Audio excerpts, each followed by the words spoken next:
Bismillahirrahmanirrahim. Assalamualaikum warahmatullahi wabarakatuh.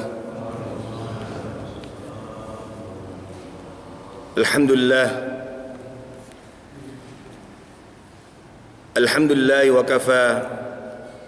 Wassalatu wassalamu ala nabiyil mujtaba Sayyidina Muhammad bin al-Mustafa wa ala alihi wa sahbihi ahli sidqi wal wafa. Amma ba'd, faqala ta'ala fi kitabil karim, a'udzu billahi minasyaitonir rajim. Ya ayyuhalladzina amanu la tadkhulu buyutan ghaira buyutikum hatta tasta'nisu wa tusallimu ala ahliha. Dzalikum khairul lakum la'allakum tadhakkarun. Fa in lam tajidu fiha ahadan fala tadkhuluha hatta yu'dzana lakum. Wa in qila lakum irji'u farji'u huwa azka lakum wallahu bima ta'maluna alim. Laisa 'alaikum junahun an tadkhulu buyutan ghaira maskunatin fiha mata'un lakum wallahu ya'lamu ma tubduna wa ma taktumun. Shadaqallahul 'azim.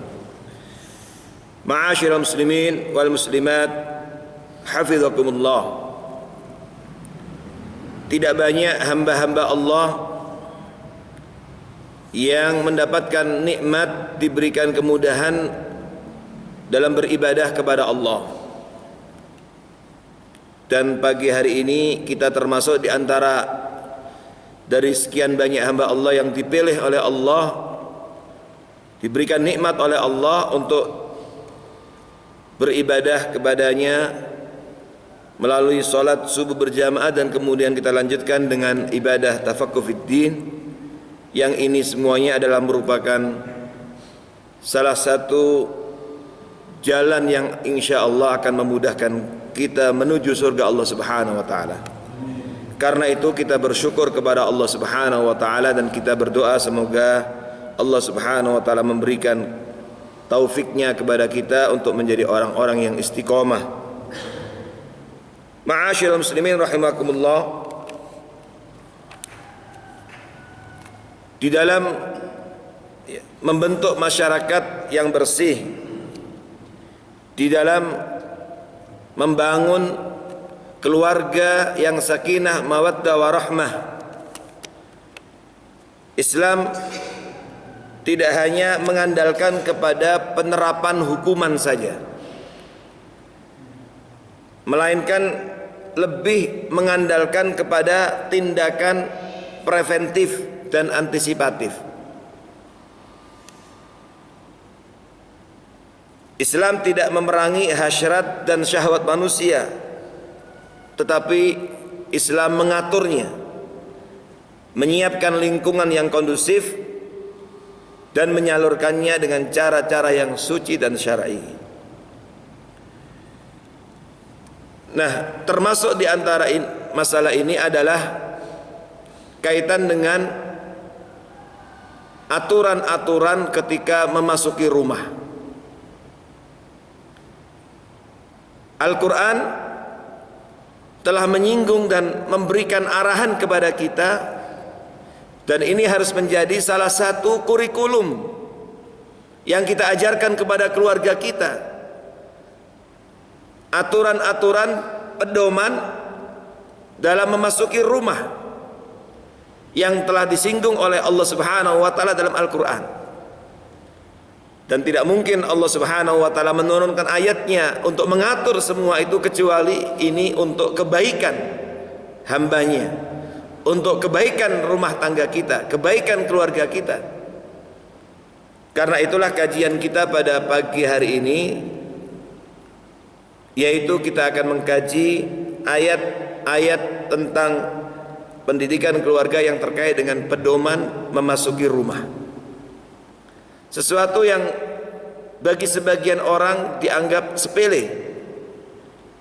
Maka banyak masyarakat yang kurang paham dengan masalah ini, memasuki rumah orang lain kadang-kadang tanpa izin dan tidak mengucapkan salam. Atau bahkan ada sebagian yang merasa sudah keluarga juga kemudian mondar-mandir memasuki rumah keluarganya yang lain juga tanpa mengikuti pedoman yang diajarkan oleh Allah Subhanahu wa taala ini. Nah, ini masalah yang tentu perlu kita dudukkan secara benar, karena masyarakat kita masih banyak yang menganggap sesuatu yang sesungguhnya salah dianggap biasa, atau sesuatu yang sesungguhnya berbahaya dianggap wajar. Ini semuanya tidak lain diantaranya karena pengaruh wawasan pengetahuan keislaman yang kurang, atau juga semangat untuk belajar dan mempelajari ajaran Islam ini yang juga tidak merata semangat itu, sehingga masih banyak sebagian saudara kita kaum muslimin yang juga awam dan tidak paham tentang aturan-aturan seperti ini. Ketika Allah Subhanahu wa taala menyinggung masalah ini dalam Al-Qur'an, di antaranya yang ayat yang tadi kita baca, surat An-Nur, surat ke-24 ayat 27 sampai 29. Ini menunjukkan bahwa al-Islam dinun kamilun syamilun mutakamil. Bahwa Islam adalah agama yang sempurna, integral dan universal. Tidak ada satu sisi dalam urusan kehidupan kita kecuali sudah ada aturannya dalam Al-Qur'an. Dan ini juga sekaligus menunjukkan bahwa tidak ada sesuatu yang membawa kepada kebaikan hambanya kecuali sudah diatur oleh Allah, diturunkan, diperintahkan. Sebagaimana tidak ada suatu perkara yang membawa kepada bahaya kehidupan hambanya kecuali Allah melarangnya.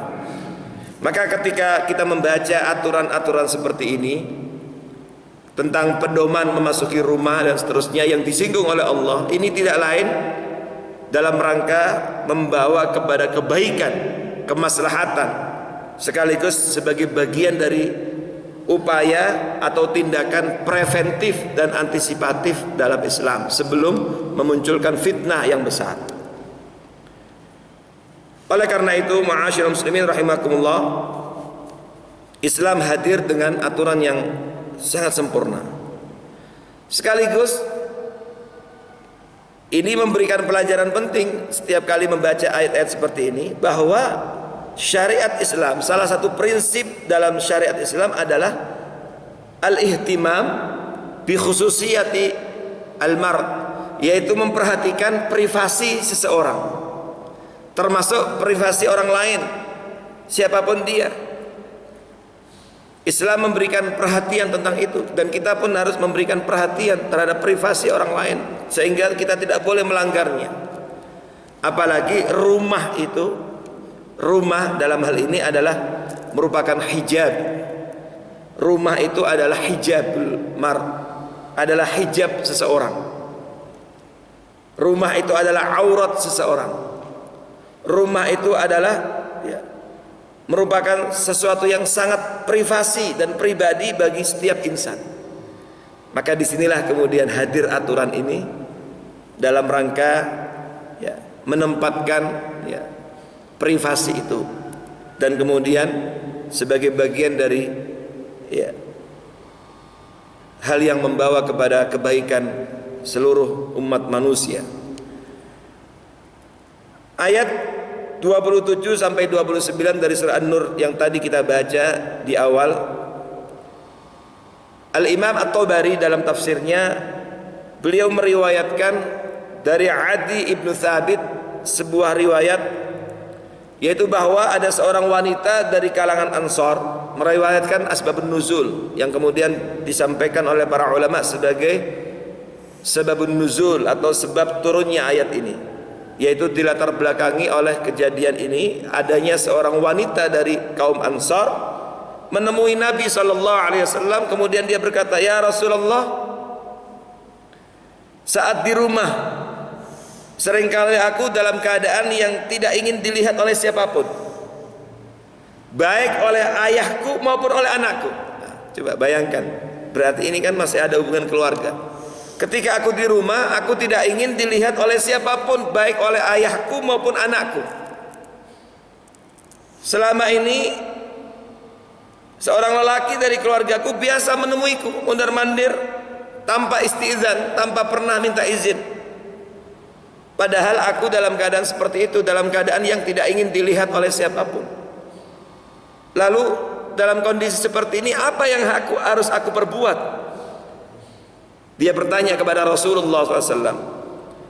Fanazalat hadhil ayah, maka kemudian turunlah ayat ini yang memberikan panduan. Ya ayyuhalladzina amanu, wahai orang-orang beriman, la tadkhulu buyutan ghaira maskunatin, janganlah kalian memasuki rumah. Maka sebagian ulama termasuk di dalamnya kamar.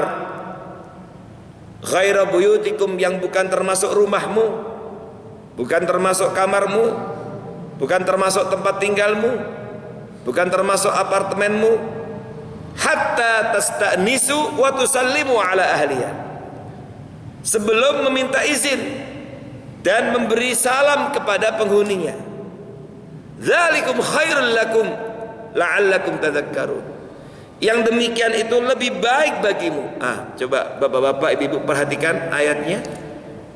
Ternyata pedoman atau aturan ini membawa kepada al-khairiyah, membawa kepada kebaikan.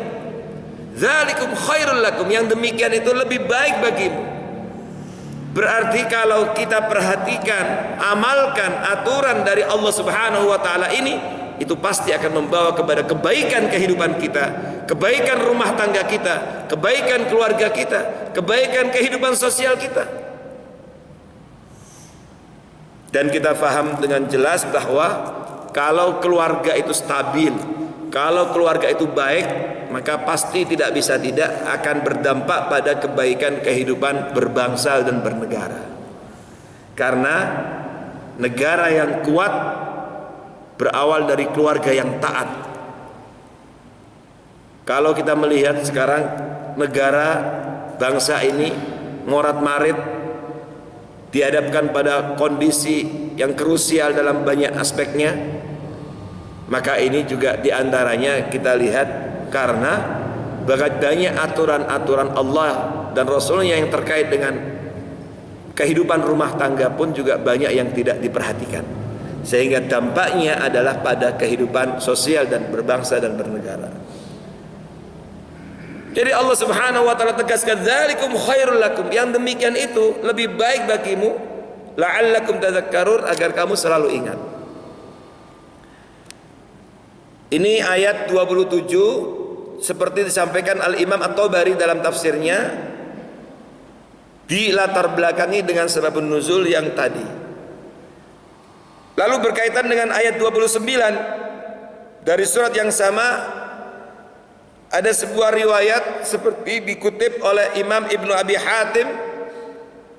Beliau meriwayatkan dari Muqatil bin Hayyan, ia berkata bahwa ketika turun ayat istizan, meminta izin untuk memasuki rumah, ayat 27 tadi, Abu Bakar As-Siddiq radhiyallahu anhu bertanya, "Ya Rasulullah, ya Rasulullah, sekarang bagaimana dengan para saudagar Quraisy yang mereka mondar-mandir antara Mekah, Madinah, Syam? Mereka biasa mondar-mandir.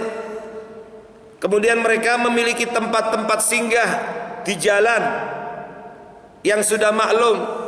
Dalam perjalanan Mekah, Madinah, Syam itu ada tempat-tempat singgah. Kalau sekarang ada hotel, ada tempat istirahat, rehat dan seterusnya. Bagaimana caranya mereka meminta izin dan mengucapkan salam, padahal sebagian tempat itu tidak berpenghuni. Dulu ada tempat-tempat untuk istirahat tapi tidak berpenghuni. Lalu bagaimana? Fanazalat hadil ayah. Ketika muncul pertanyaan itu, lalu turunlah ayat 29. Ketika Allah Subhanahu wa taala berfirman, "Laisa 'alaikum junahun an tadkhulu buyutan ghaira maskunatin fiha mata'un lakum." Tidak ada dosa atasmu memasuki rumah yang tidak disediakan untuk didiami. Maksudnya rumah yang kosong atau tempat yang memang tempat umum, ya, tempat istirahat umum, ya, yang biasanya merupakan aset-aset publik yang orang biasa mondar-mandir rehat istirahat di situ, itu tentu tidak perlu minta izin lagi karena sudah maklum bahwa itu adalah tempat istirahat. Nah, seperti tempat-tempat istirahat di jalan-jalan tol atau tempat-tempat yang lain yang sudah maklum orang singgah di situ mondar-mandir, maka itu tidak ada masalah. Tidak dosa ketika kita datang tanpa meminta izin karena sudah maklum. Fiha mata'ul lakum wallahu ya'lamu ma tubduna wa ma taktumun, dan Allah mengetahui apa yang kamu nyatakan dan apa yang kamu sembunyikan. Ma'asyiral muslimin rahimakumullah. Nah, ayat ini jelas ya, memberikan arahan dan panduan kepada kita bagaimana cara atau bagaimana ketika kita memasuki rumah orang lain, memasuki kamar orang lain. Di dalam ayat ini Allah Subhanahu wa taala mengawali perintahnya ini ketika menyampaikan pedoman ini dengan ya ayyuhalladzina amanu, wahai orang-orang yang beriman. Apa artinya? Setiap kali Allah Subhanahu wa taala menyampaikan perintahnya diawali dengan ya ayyuhalladzina amanu, selain itu menunjukkan an-nidaul habib, panggilan mesra dari Allah untuk mengingatkan kepada kita tentang nikmatul iman, nikmat iman ini juga sekaligus memberikan pelajaran penting bahwa masalah ini adalah masalah yang serius, min qadaya imaniyah, termasuk diskursus keimanan. Artinya ini juga merupakan salah satu barometer keimanan. Untuk menilai kualitas keimanan seorang dilihat kalau masuk rumah seperti apa. Jadi masalah-masalah yang sebagian manusia menganggap sepele ini ternyata sangat bersinggungan dengan keimanan. Artinya orang yang mukmin yang hakiki, maka dia akan melaksanakan aturan dan pedoman dari Allah Subhanahu wa taala ini. Kalau ada orang mengaku mukmin kemudian mengabaikan ini, itu berarti berdampak pada kualitas keimanannya. Makanya dimulai dengan ya ayyuhalladzina amanu. Jadi barometer keimanan itu tidak hanya dilihat dari sisi sholatnya saja atau ibadah-ibadah mahdhah saja. Ternyata bagaimana cara seseorang bertamu, cara seseorang masuk rumah orang lain, cara seseorang itu ternyata juga termasuk bagian dari keimanan. Dengan demikian ini masalah yang sangat serius dan perlu mendapatkan perhatian kita dan perlu kita ajarkan kepada anak-anak kita. Karena anak-anak kita banyak yang juga yang kemudian biasa masuk rumah ya mondar-mandir tanpa mengikuti aturan ini. Nah, inilah pentingnya menjadikan masalah ini sebagai kurikulum dalam pendidikan keluarga kita. Nah, karena itu kemudian para ulama bertanya, lalu dengan demikian apa hukumnya, hukum istizan itu? Kalau mengacu kepada ayat ini, maka jelaslah bahwa hukum istizan itu hukumnya wajib. Karena Allah Subhanahu wa taala berfirman, la tadkhulu buyutan ghaira buyutikum hatta tasta'nisu. Jangan kalian masuk rumah sebelum meminta izin dan mengucapkan salam. Dengan demikian meminta izin itu hukumnya wajib, istizan. Melaksanakan perintah dan pedoman ini adalah mengantarkan kepada kebaikan karena ini wajib. Kalau wajib berarti kalau kita abaikan, tinggalkan, tentu berdampak pada penurunan kualitas keimanan kita kepada Allah. Ma'asyiral muslimin rahimakumullah. Aturan ini adalah aturan yang menasakh atau memperbaiki apa yang biasa di kalangan masyarakat jahiliyah waktu itu. Jadi sebelum turunnya ayat ini, orang itu biasa tamu itu nyelonong masuk rumah orang lain itu biasa, tanpa pernah izin. Dan biasanya mereka ketika sudah masuk lalu mengatakan dakhaltu. Itu diceritakan oleh sebagian ulama. Mereka biasa begitu. Nah, inilah yang perlu kita waspadai. Kalau sekarang kondisinya seperti itu, berarti kita kembali kepada jahiliyah lagi. Jadi masuk rumah orang biar nyelonong tanpa izin, itu dulu biasa begitu. Sehingga yang terjadi akhirnya apa? Akhirnya tamu itu biasa melihat penghuni rumahnya, melihat keadaan istrinya, melihat kondisi yang seharusnya tidak boleh dilihat, aurat-aurat yang ada dalam rumah itu. Dan ini ternyata jelas akan membawa kepada fitnah, dan tentu siapa manusia yang rela kehormatan keluarganya dilihat oleh orang lain. Siapa manusia yang ridho orang lain tahu tentang aurat-aurat keluarganya, maka ini tentu akan menyakitkan, melukai hati, mencederai kehormatan penghuni rumah itu. Akibatnya menghilangkan privasi, kemudian keamanan, ketenangan, ketentraman yang selama ini diidam-idamkan oleh setiap keluarga. Kan keluarga itu kita berharap menjadi keluarga yang sakinah, mawaddah, warahmah. Sakinah itu tenang. Kalau kondisi seperti itu, orang masuk rumah orang lain nyelonong tanpa izin, tanpa salam, itu akan membawa kepada ketidaktenangan. Dan tentu yang lebih berbahaya lagi akan memicu munculnya fitnah syahwat. Disinilah aturan dari Allah Subhanahu wa taala itu diturunkan. Lalu bagaimana cara isti'dzan itu? Ya. Cara isti'dzan, meminta izinnya itu seperti apa? Ma'asyiral muslimin rahimakumullah, perlu kita dudukkan bahwa ada beda antara mengucapkan salam dengan meminta izin.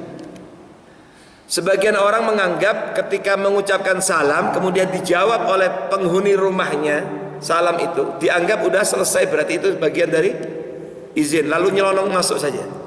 Assalamualaikum, kemudian dalam rumah mengatakan waalaikumsalam, lalu dia otomatis langsung masuk, seakan-akan itu sudah bagian dari perizinan. Apakah seperti itu? Ternyata kalau kita baca ayat tadi dan juga kita kembali kepada hadis Rasulullah SAW, aturan terkait dengan ini ternyata beda antara ketika salam kita dijawab oleh penghuni rumah, oleh tuan rumah, dengan diizinkan masuk atau tidak. Itu beda. Makanya ayatnya bunyinya hatta tasta'nisu wa tusallimu ala ahliya. Jadi harus dipastikan ada dua, yaitu salam dulu, assalamualaikum warahmatullah. Nah kemudian yang kedua minta izin, boleh masuk apa? Tidak. Nah kalau tuan rumahnya sudah keluar sambil menjawab salam, itu berarti otomatis mengizinkan kita untuk bertamu dan kemudian menemui kita. Ini penting karena sebagian orang masyarakat menganggap bahwa kalau seseorang mendatangi rumah orang lain kemudian mengucapkan salam dan salamnya dijawab, itu akan udah selesai. Padahal itu tidak demikian. Oleh karena itu di dalam hadis yang diriwayatkan Imam At-Tirmidzi, juga diriwayat Abu Dawud dan yang lainnya, Rasulullah SAW mengingatkan tentang masalah ini. Yaitu ketika ada seorang sahabat namanya Sofwan bin Umayyah. Sofwan bin Umayyah ini menemui Rasulullah SAW yang ada di ketinggian bukit. Kemudian dia menemui Nabi tanpa mengucapkan salam, dan tanpa meminta izin. Nah, apa kata Nabi? Nabi kemudian mengajarkan adab dan pedoman ini. Kata Nabi,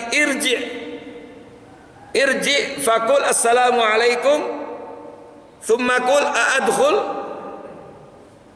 Wahai Sofwan, kamu kembali dan kemudian ucapkan salam, lalu ucapkan apakah aku diperkenankan masuk.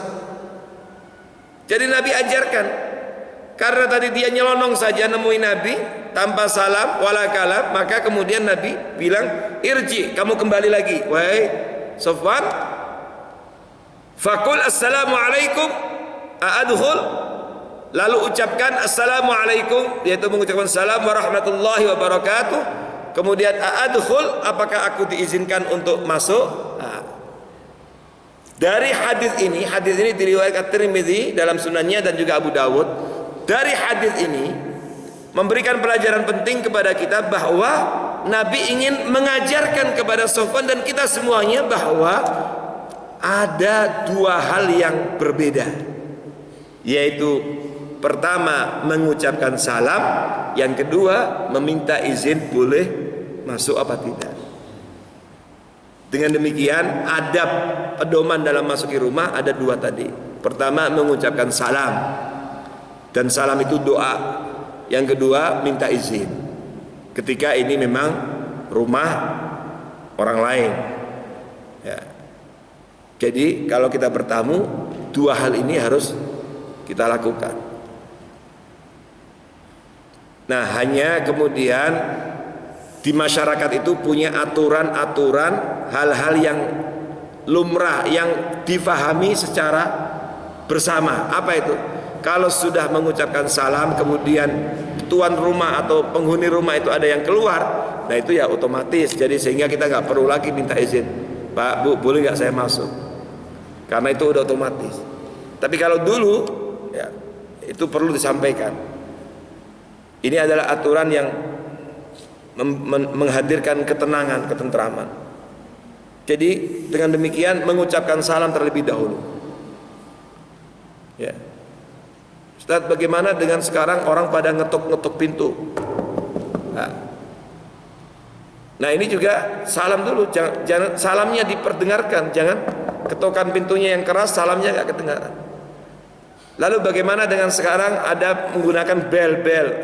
Nah, itu sarana saja, tetapi tetap tidak lepas salamnya, karena salam itu hakikatnya doa. Lalu bagaimana dengan rumah sendiri? Nah, rumah sendiri juga sama, tetap mengucapkan salam. Tentu nggak perlu minta izin, tapi salamnya harus dibiasakan. Dan ini yang harus kita ajarkan kepada anak-anak kita, keluarga kita. Karena setiap keluarga kita pasti ingin kita semuanya diberkahi oleh Allah Subhanahu wa taala. Dan salam itu adalah doa. Maka setiap kali masuk rumah, anak-anak kita dan keluarga kita diajarkan hendaknya membiasakan mengucapkan salam. Assalamualaikum warahmatullahi wabarakatuh. Semakin sempurna, tidak cukup dengan assalamualaikum, tapi assalamualaikum warahmatullahi wabarakatuh tentu semakin bagus. Kenapa? Karena ada 3 doa yang kita inginkan untuk kebaikan keluarga kita. Pertama apa? Assalamualaikum. Apa arti assalamualaikum? Semoga keselamatan, kesejahteraan, keamanan buat kalian, wahai keluargaku. Siapa yang tidak ingin keselamatan, ketentraman? Kemudian warahmatullah. Apa warahmatullah? Rahmat Allah. Semoga rahmat Allah atas kalian semuanya, wahai istriku, wahai suamiku, wahai anak-anakku, wahai ayahku, wahai ibuku. Ditambah lagi wabarakatuh. Semoga keberkahan dari Allah juga sama menghampirimu. Allah menganugerahkan keberkahan kepada kalian, wahai keluargaku. Nah, maka kalau semakin sempurna berarti 3-tiganya ini kita harapkan Allah anugerahkan kepada keluarga kita. Inilah yang diajarkan Rasulullah SAW kepada kita melalui Anas ibnu Malik. Dalam hadis yang diriwayatkan Imam At-Tirmidzi, dan hadis ini oleh Imam Tirmidzi dinilai sebagai hadis hasanun sahih gharib. Hadis sahih. Artinya bisa dijadikan sebagai panduan, pijakan. Tidak perlu kita ragukan. Anas ibnu Malik radhiyallahu anhu menyampaikan kepada kita bahwa Rasulullah sallallahu alaihi wasallam pernah mengajarkan kepada beliau, ya bunai, dengan mengatakan ya bunai, wahai anakku. Kenapa kok Anas dipanggil ya bunai? Karena Anas ibnu Malik itu sejak kecil itu sudah mendapatkan perhatian dari Rasulullah SAW. Beliau selama sejak umur 10 tahun itu sudah mendampingi Nabi. Dan kemudian selama 10 tahun beliau melayani Nabi, ikut mendampingi Nabi kemanapun. Itu Anas ibnu Malik. Dan Anas pernah cerita, selama 10 tahun saya mendampingi Nabi, melayani Nabi, mengambilkan air wudhunya, ini berkhidmah kepada Nabi. Kata Anas bin Malik, saya tidak pernah mendengar Nabi mengatakan kepadaku, la, Nas, jangan begini, enggak pernah. Menunjukkan kesantunan, akhlak beliau, budi pekerti beliau yang luar biasa. Kan kadang-kadang kita lebih banyak la-nya kepada anak kita, jangan begini, jangan begini. Kata Anas, selama 10 tahun saya mendampingi Nabi, enggak pernah mengatakan la.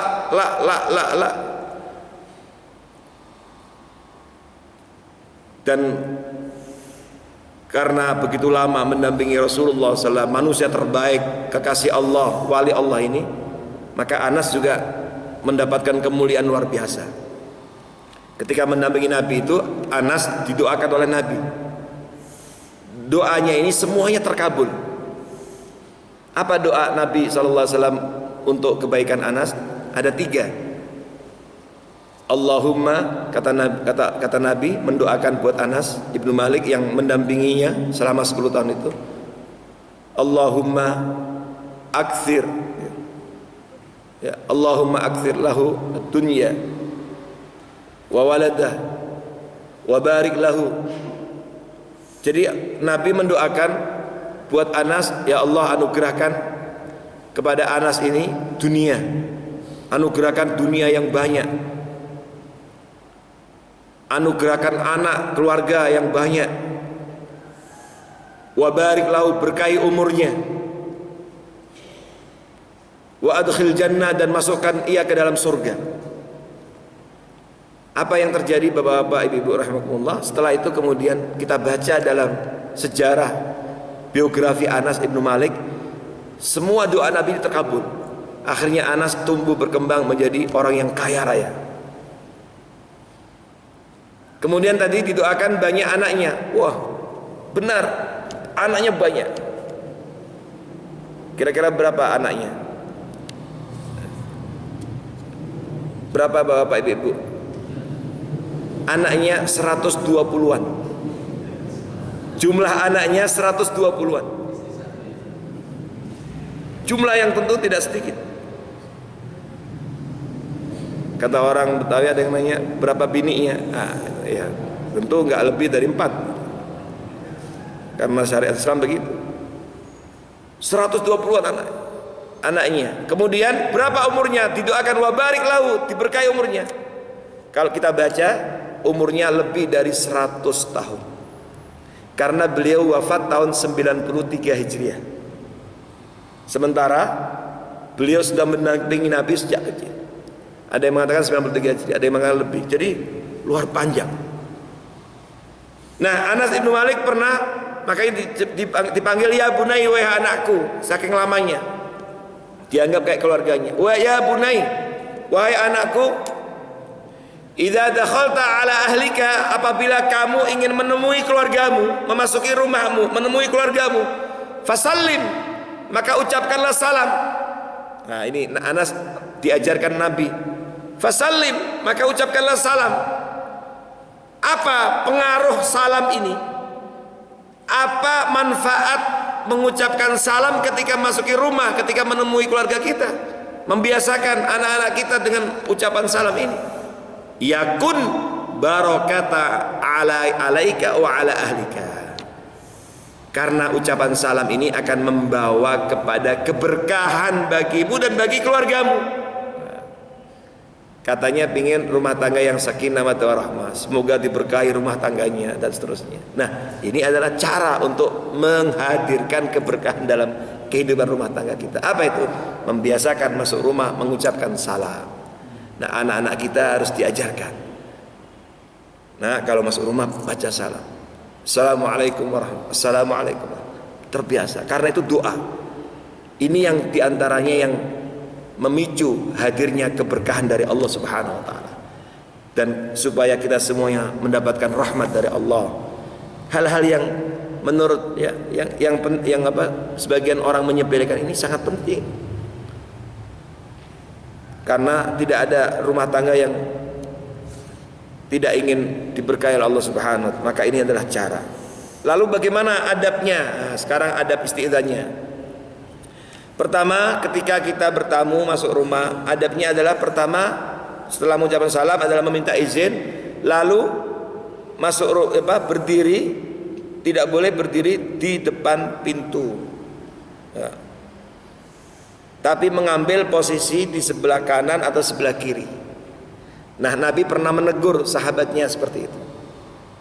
Dan Nabi mempraktekkan ketika beliau bertamu, beliau tidak berada di depan pintu. Misalnya pintunya langsung di depan pintu, Assalamualaikum depan pintu, tapi berada di sebelah kanan atau sebelah kiri.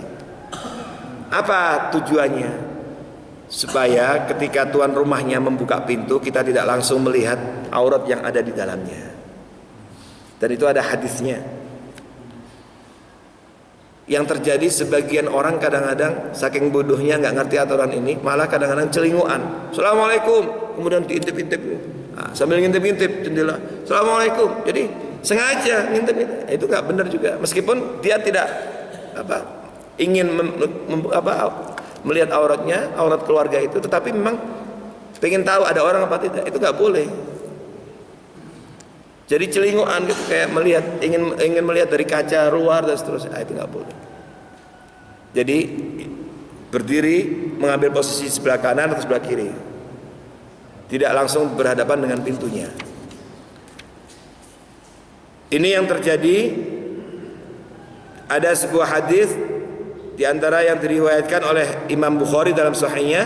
Abdullah bin Bashir meriwayatkan Nabi itu sallallahu alaihi wasallam kalau bertamu ke rumah seorang, saat minta izin, sudah mengucapkan salam, minta izin, beliau tidak menghadap ke pintu, tapi beliau memposisikan dirinya di samping kanan atau sebelah kiri, dan kemudian menunggu. Jika diizinkan masuk, baru beliau masuk. Yang kedua, ya, mengetuk pintu dengan sopan dan suara yang tidak terlalu keras. Ini kadang-kadang ngucapin salam atau ngetuk pintunya keras sekali, atau suaranya keras sehingga seluruh RT itu dengar semuanya. Nah, ini juga bagian dari istighnas, ya, supaya tidak terganggu, penghuni rumah nggak terganggu, dan juga lingkungannya nggak terganggu, dan siap menyambut tamunya dengan hangat. Ya, kalau ada bel ya menggunakan bel dan seterusnya itu, karena itu berarti tuan rumahnya sudah menyiapkan fasilitas itu. Kemudian begitu masuk, saat ditanya penghuni rumah, kita menjawab menyebut nama kita. Dulu dibiasakan oleh Rasulullah SAW, ya, antara yang di dalam dengan luar dulu itu mungkin ada penghalang atau dalam keadaan tertentu yang sehingga kadang-kadang nggak bisa langsung menemui, maka ditanya. Ada hadis riwayat Bukhari Muslim, Jabir itu pernah ingin menemui Nabi. Ketika ingin menemui Nabi, dia mengucapkan salam lalu mengetuk pintu. Saat itu bertanya Nabi, siapa? Nah, disitulah kemudian menjawab. Sepertinya beliau tidak menyukainya karena tidak menyebut nama. Saat itu Jabir mengatakan, ana ya Rasulullah. Jadi nggak disebutkan namanya. Man, ana ya Rasulullah. Ana siapa? Saya siapa? Ana kan saya artinya. Nah, Nabi saat itu merasa kurang senang. Nah, ini maka disebut namanya Jabir ya Rasulullah. Karena apa? Kadang-kadang tuan rumah perlu memastikan bisa diganggu apa tidak. Karena pada akhirnya tuan rumah lah yang berkepentingan untuk menerima apa tidak. Kalau tuan rumahnya menolak, kita juga harus rela untuk pulang. Makanya ada hadisnya, kalau diizinkan kita masuk, kalau enggak ya.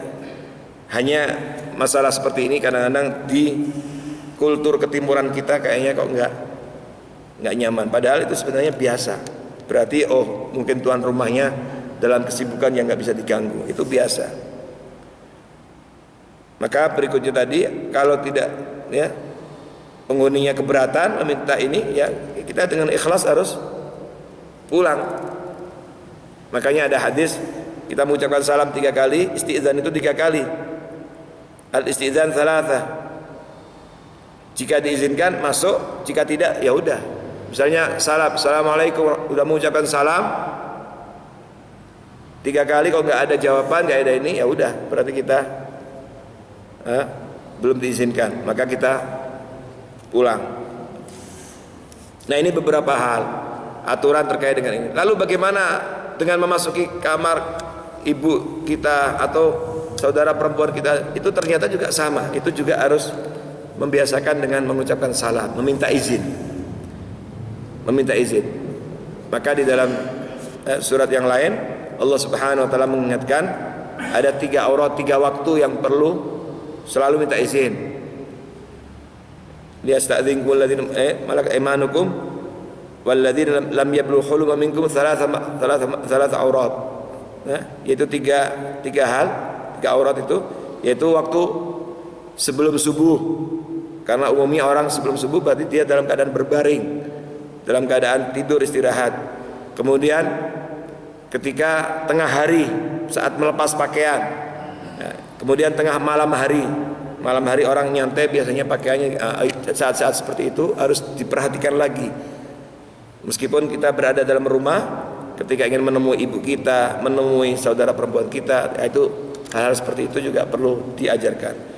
Inilah Bapak-bapak sekalian beberapa aturan pedoman dalam Al-Quran yang terkait dengan pembinaan keluarga, yang kalau ini diamalkan insya Allah akan membawa kepada keberkahan dan keharmonisan kehidupan keluarga, kebaikan, keberkahannya, dan akhirnya pasti akan berdampak pada kebaikan dan keberkahan kehidupan sosial dan kehidupan berbangsa dan bernegara. Baik, sebelum kita akhiri, kalau ada yang mau tanyakan silakan.